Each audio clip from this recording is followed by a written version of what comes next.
I'd like to invite the panelists one by one. First panelist, Amita Lulla, with over 12 years of experience in the F&B industry, with the likes of Taj Group, ITC Hotels, Accor Group, Carlsberg, and a local brand champion like Simply South. So, Amrita, please.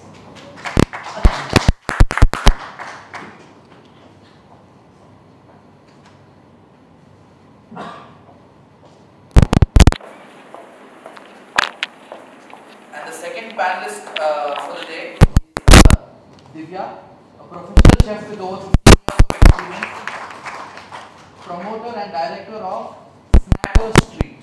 Yes. That's our panelist number 2. The panelist number 3, Mr. Dhunji, with over 35 years of rich experience, ex-CEO of Welcome Heritage and ITC Group, led multiple properties in various locations for the group over 3.5 decades. Last but not the least, a local hero, Mr. Shankar, founder of F9 Test Kitchen, with over 2 to 3 decades of professional experience in the F&B industry. Also worked with legendary brands like Holiday Inn, Oberoi, Capital Hotel Dubai. And the moderator for the session, for such a interesting and amazing topic, I thought we needed a champion there. So the most loved gentleman in Hyderabad, with over 4 to 5 decades of cross-vertical experience, including F&B, advertising, performing arts and much more, the big daddy of Hyderabad, Vijay Marur.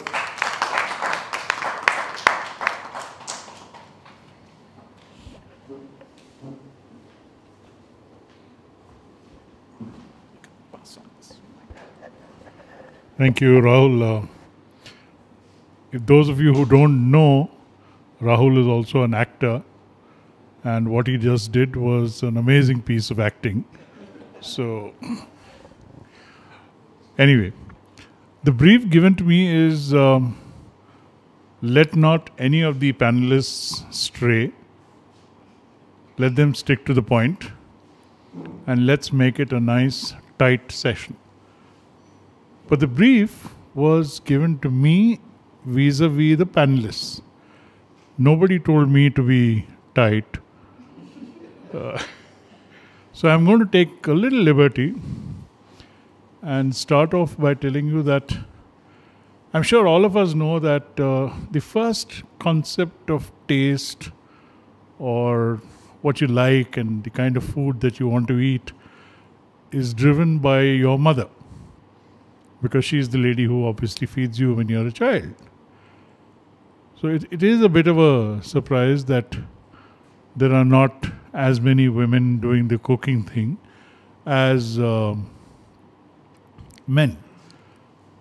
And the first time Gopi told me about the subject, a memory flashed in my head, which is obviously a myth, but when we moved to Hyderabad, we had a neighbor who had a cook, and he was a male cook, and Subbarao, I think was his name.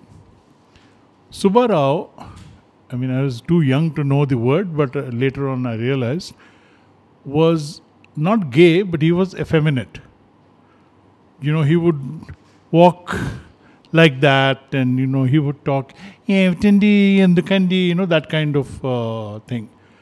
So a childhood memory said any man who cooks must be thoda teda. You know, so I grew up with that thought. My father never cooked for me. It was always a mother who made things. I mean, just to shorten the story, today I cook for my children, feeling very good about the fact that I can cook. So I said, this whole thing of where did the women lose out? You know, what happened? Why did suddenly a really nice industry which could have been so much more feminine dominated has become a completely male dominated situation? So I said, who do I talk to amongst these people? Asking Divya, why aren't more women? I'm sure she'll have her own stories. But between Dhunji and Shankar, I think they've hired more people in the business of hoteliering than any of us in this room. So maybe we should start with, let's say, the corporate honcho, Dhunji. Why less women? Firstly, the job in the kitchen is not easy for men. Therefore, for a lady, it is much less easier. At the entry level itself, at the point of joining the catering college, there itself we see that there are very, very few ladies or women who join at the college level. Just about 2 weeks ago, I had given a talk at the Indian Institute of Hotel Management, Shakti, and out of a batch of 120 candidates, there were just 7 lady candidates, lady students. The next challenge you can say is the usual work-life balance. So I'm not going to say work-life balance, I'm going to say work-child balance. In India, we all know that the ladies when they progress in years, somewhere at the age of 24, 25, they are going to get married. And then at the age of 27, probably they'll get their first child. So, what has the industry done to address the situation of the work-child balance? Must she look after the child? Which she must. She has to. But can she look after the child at home? Or can she look after the child at the workplace, which is the hotel? At this point of time, hotels have not really addressed this situation. Then of course, we can take care of the child at the workplace as well as you can do it at the house. In other words, hotels have not really as yet addressed creche, professional creche, not where you just take your child and you drop them off into a room and where there's a child of 2 years and 3 years, right up to 10 years playing with each other and making a lot of noise. I've been into some of the creches myself, and you open it and you find more crying and more yelling and more sort of stress rather than making it easier for them in terms of engaging them. So you have these, what do you call these, matrons or who are looking after the children. But that's not enough. If you had a kind of a small little kindergarten or a play school, rather than calling it a chef, a creche, that would have been, or that can be more meaningful. And then you would have drawn more ladies into this industry. Another thing is timings. I'm not saying that the ladies don't work hard. In fact, my opinion is that the ladies work equally hard, or if not, much better, or much harder. But when you come to a hotel and you know that the meal timings are breakfast, lunch and dinner, it's very difficult for a lady to spend 2 hours for breakfast, go back home and come back for lunch and then go back home and come back for dinner. That is a huge challenge. So today, where do the ladies get into? There are ladies working in the kitchen in the hotel industry, but most of them opt for the bakery, confectionery and the patisserie. So whatever figures that we have today are that they join, if they want, then they opt for the bakery, confectionery and patisserie, or they become successful entrepreneurs like Divya. Okay. They don't want to be part of the hotel. We'll talk about it a little later. I have some more points to share with you later. But as a starter, that's from my side, and over to you, Vijay. May I also ask for your cooperation and join me in 1 minute of silence in memory of something called a catering college, which was the precursor to the IHMs. When Dhunji is telling me about 120 students who came, and out of them only 7 were girls, I personally was shocked. When I studied in Chennai, we used to drive almost every possible weekend, if not during the week, to catering college which was beyond Adyar. Huh? And the reason we went there was catering college always used to have many pretty girls. And they would allow us to sample the food that they had cooked in class. This, going to catering college to meet the girls, I thought was very peculiar to Chennai. Till I landed up in Bombay, and I found that the catering college there also had a lot of really smart, attractive, empowered women who were part of the. So if you're saying the ratios have gone down to 120:7, I'm deeply saddened because I have taken lectures and stuff, and I've seen a lot of girls in the catering colleges. But one organization that I've been fortunate enough to look at from the time it was literally born is Fusion 9. I also know that there is a strong feminine backbone to Fusion 9. Shankar's wife, good friends. Instead of going into details, I'm saying I know that there has been a very strong female contribution to your story. You can't deny it. So, it never struck me that while here was Shankar, who was obviously very, very open to the female participation in the process of building the brand called F9, never had a female chef, to my knowledge. We had. I understand. But one, the hundreds of reasons why. Why a female chef wasn't hired by Fusion 9, it's not for me to answer. It is for Shankar. I didn't give much choice.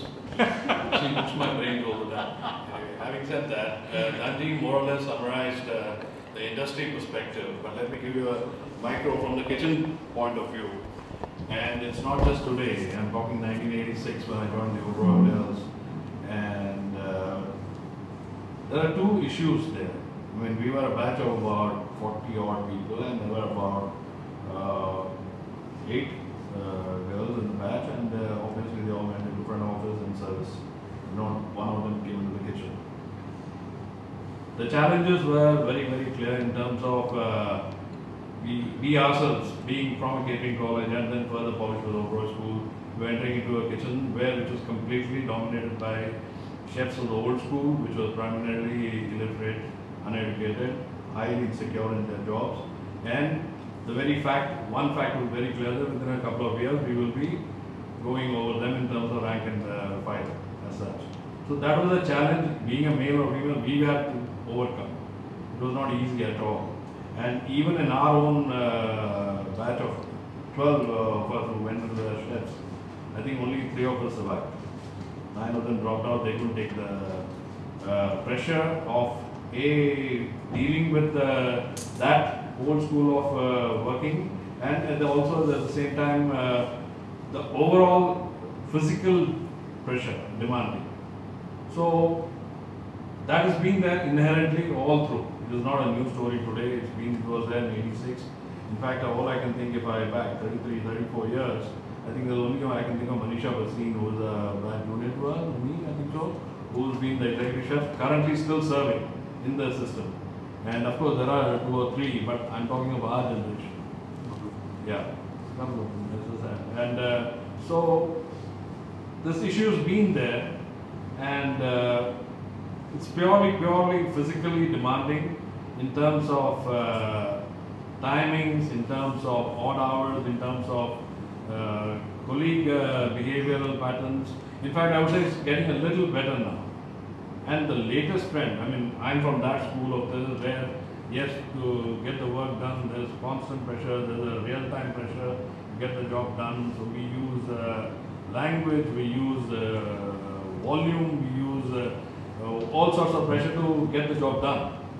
And now today I'm reading all around that even Michelin chefs are told not to start screaming because the Gen Y doesn't believe in being screamed at. They run out. So I myself asked myself that I have a team of about 1,500 odd people working out here now. I need to change myself. Otherwise, I do have fortunately, that generation of chefs, we don't have attrition at all.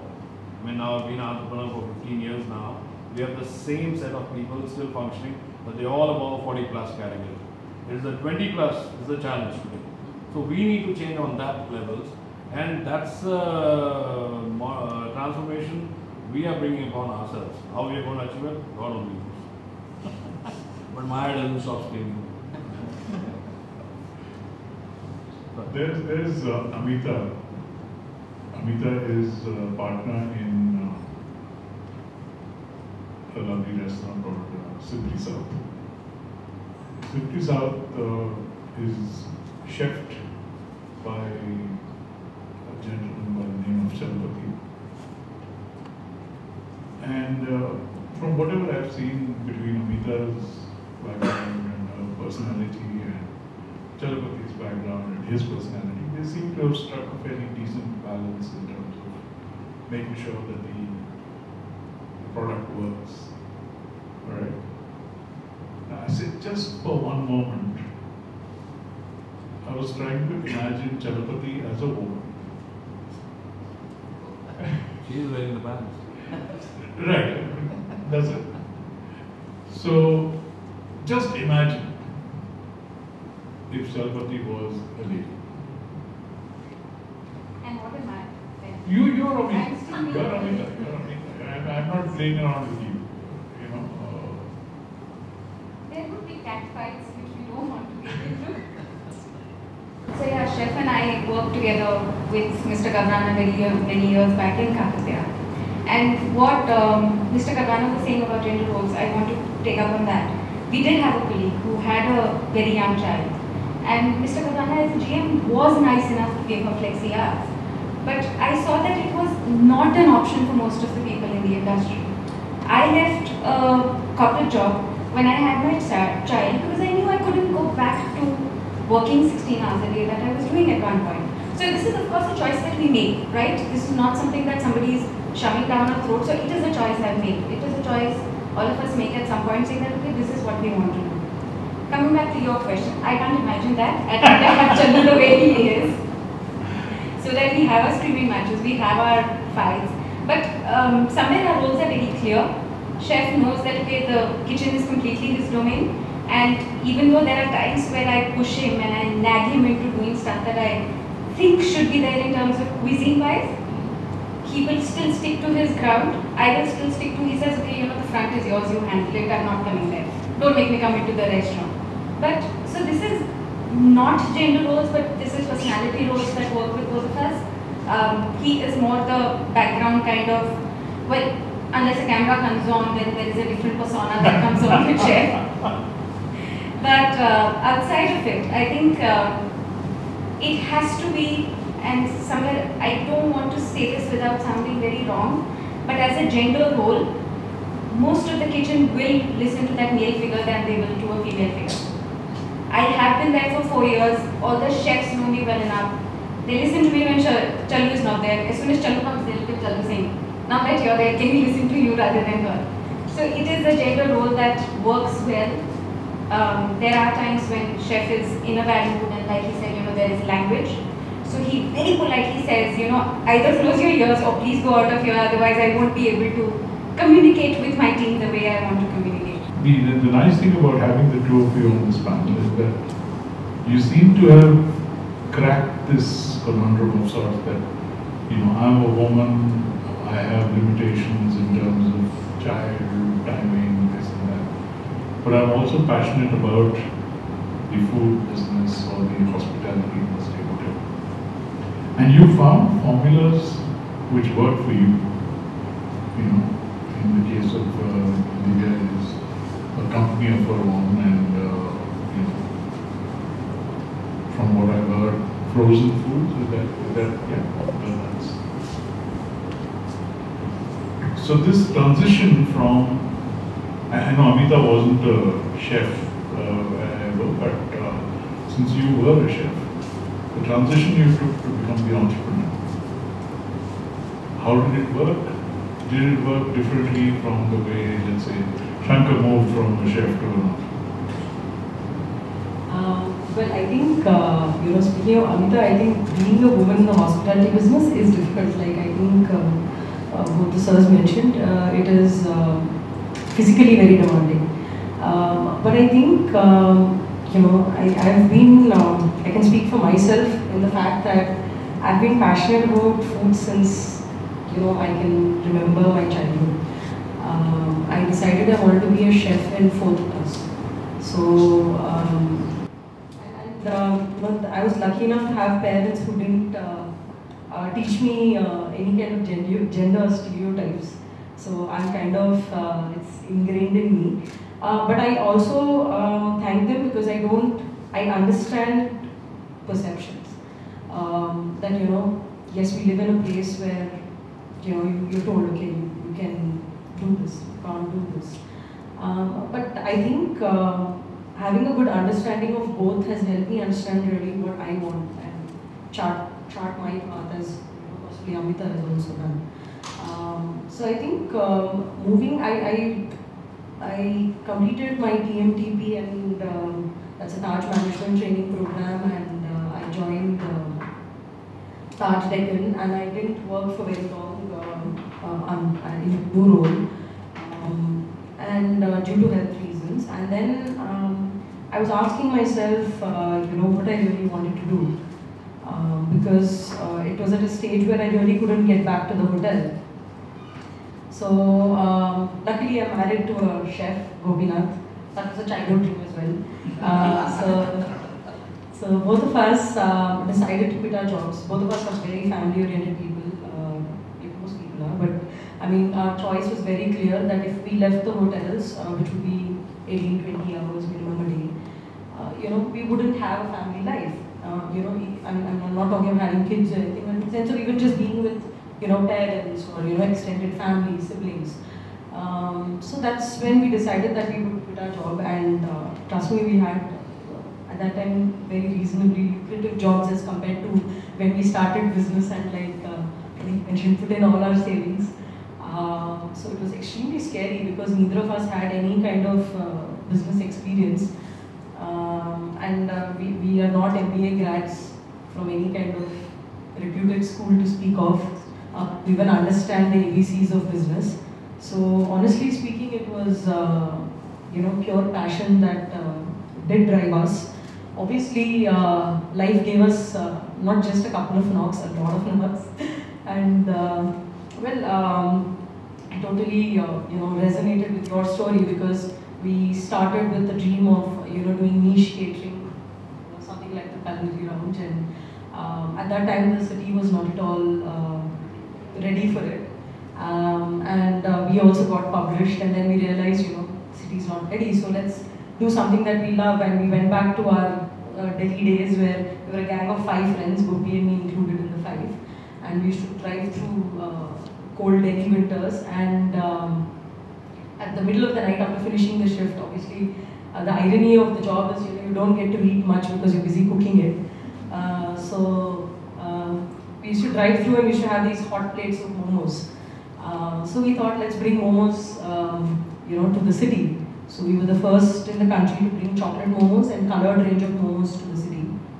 And we put in about 6 to 8 months of research, and we thought, you know, okay, we have the vision, we have the plan, we got, you know, a kind of semblance of what the city would like. And we Hyderabadis are proud bhaji eaters. We love our bhajis and punuglos, and I'm included in that. And so introducing that was extremely difficult. So, you know, moving from there, we became a snacks manufacturing company in 2013 when we when I had the opportunity to go to the US, and I realized we're doing something really great. Oh, we're doing frozen snacks, and we're not adding any preservatives to it. So, I learned about myself through somebody else. So, that was a great exposure, and, we did that, and from a momo manufacturing company, we became a snacks manufacturing company when we did the first order for 12,000 spring rolls for Ramcharan Tej's wedding, through a 5-star hotel, of course. And we've been fortunate to be associated with Sir and a lot of other companies as well. And in 2013, we actually shut down 14 of our outlets. We had retail outlets in corporates and other things, and up to 2013, that was our only source of revenue. So we kind of shut that down and became a B2B industry. So a lot of it was organic growth, but coming back to the point of chef to entrepreneur, it's not easy to be an entrepreneur. You have no reliable source of income. You have to be ready to pick up yourself every day when you're down in the dumps. And trust me, there are a lot of days when you really question what you're doing. The vision is always there, and that's possibly that, and the passion is possibly the only thing that gets you up and moving. But it's tough. But I think the upside to it is that you get to do what you want to do without, and in the way that you envisioned it, creating a baby, so to speak. Coming to the hospitality industry, I totally resonate. I remember my, as Shankar sir and Dhunji sir was speaking, I had this discussion with one, Mr. Yogi Sriram, who was the HR head for the Taj Hotels Pan India. And he was had this discussion, and I said, I agree that that we are all under pressure, and गाली गलौज होता है, but when are we going to really stop and question it? And I'm not saying that, I never give a gali, so to speak, till I asked him that question, so, and I still don't. But yeah, that's my upbringing, and I don't say the right and wrong of it, but I'm just questioning. Have you ever questioned it? जब हम माँ बहन की गाली देते हैं, तो no wonder. I mean, why? I know a lot of girls who do it too, and I'm not questioning that, but I'm saying, have you ever questioned why we do it? Yes, the pressure is there. Anyway, so that's one, and physically demanding, yes, 18-20 hours. Well, physically, women are built differently.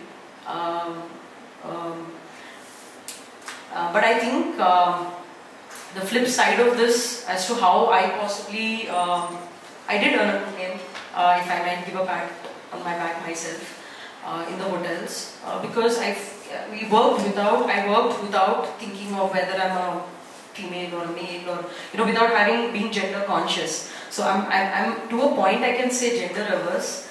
I think that creates a lot of limitations in our head.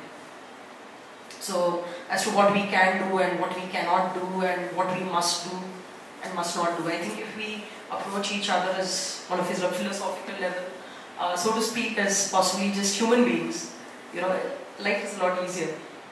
Okay, as I actually anticipated, we've got very logical reasons for why women chefs are a minority. And it's very easy and very comfortable to live in that zone. And it's not just in the chef situation. There's similar arguments in different professions. In advertising, we keep talking about, the women fade out much faster, the men stay on and they become old sages, and there's no,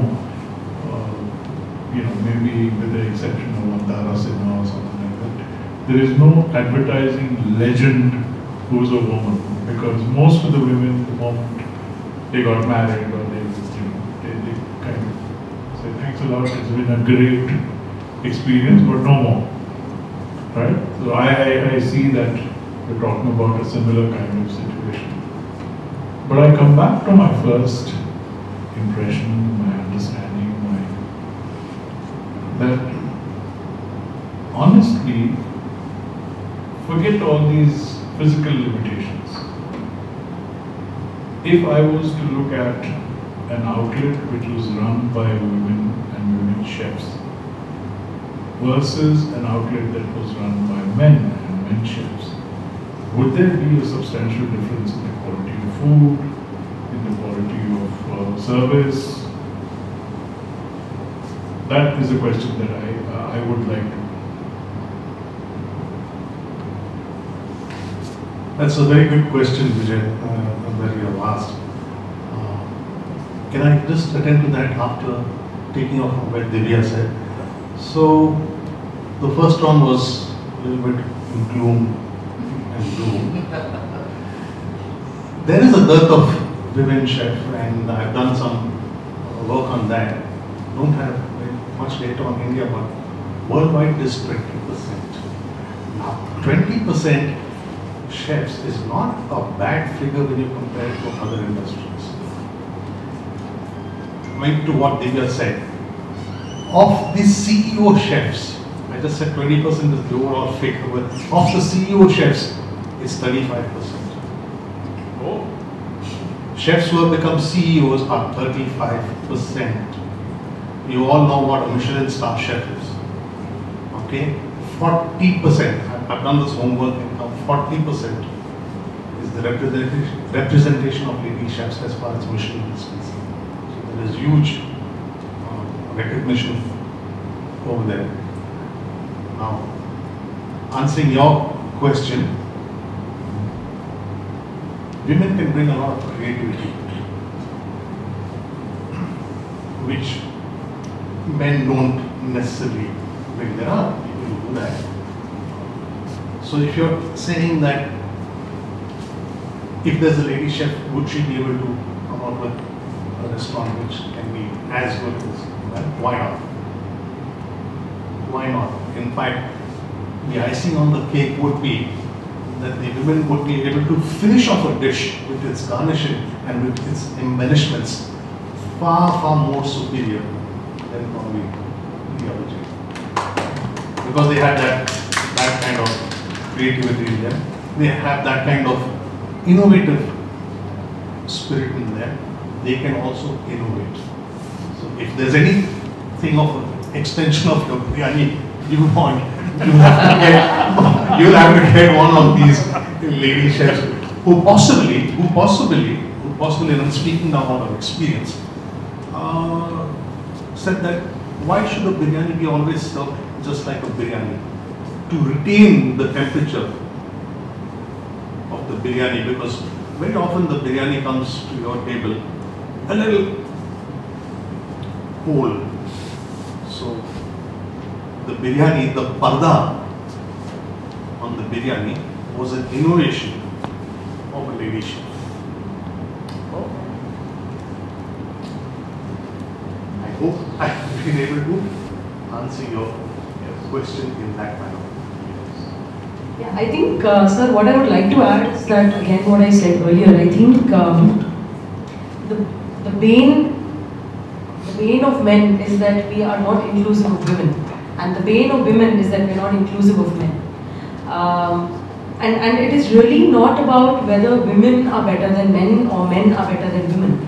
It is, are you working hard enough for what you want? And yes, on one level I agree that you have to generate opportunities, because it's an age-old tradition, so to speak, of Asian cultures where women are traditionally left behind. Men are breadwinners, but I think we're seeing that change now. And I think I'm for one that we should, the more we talk about it, the more it is out there for people to know that yes, you can do it. But I think for the fact that the moment you would say that women make better CEOs, women are possibly more creative, I don't agree. I mean, chef is sitting right here, and Vikram chef is sitting right here. I mean, I think it is all about how much are you applying yourself to what you want to do. And like I said, I am totally gender averse in the sense that the more you are, the less conscious you are of your gender and more conscious you are of who you are, the better you would become at what you do. absolutely second that. There cannot be any difference. It's upon the individual's drive and personal take on the whole profession and such. So was the topic that we started off with something wrong?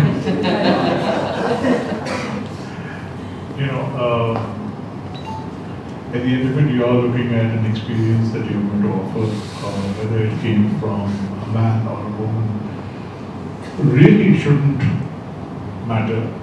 But it has become politically interesting to debate about how come not enough women in the business.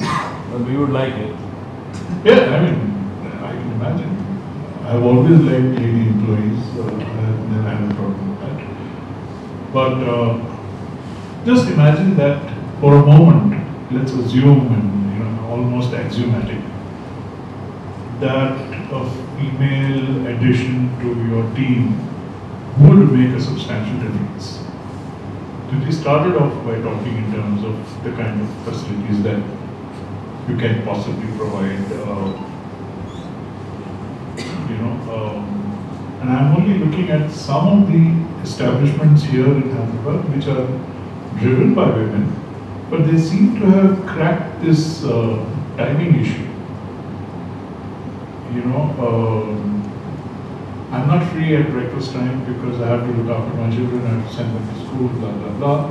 But from the time they go to school to the time they come back from school, I'm free.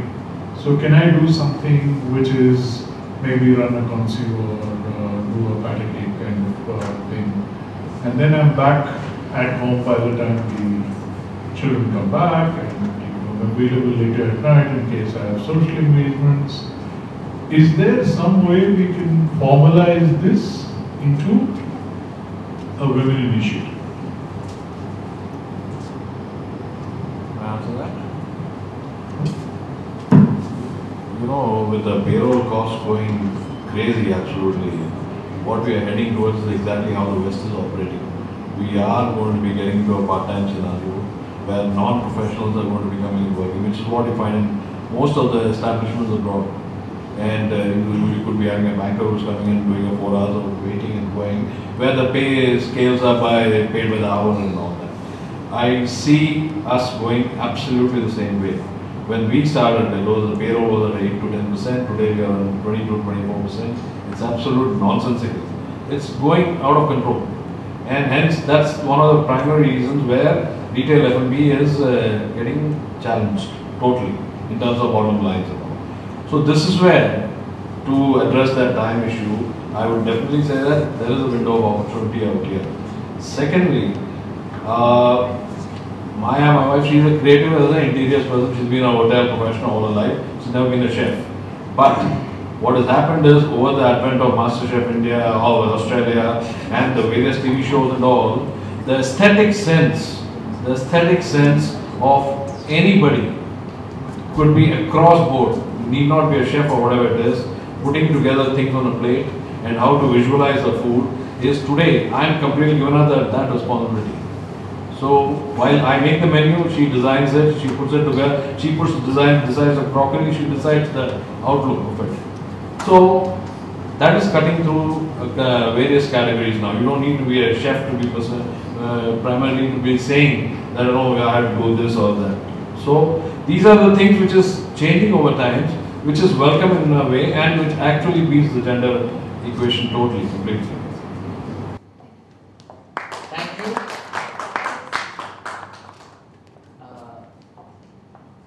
Can we invite Divya?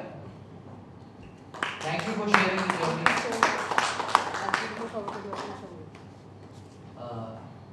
Mr. Shankar, thank you, sir. Thank you for coming. Mr. Dhunji, thank you very much for sharing. Last but never the least, Mr. Vijay Marur.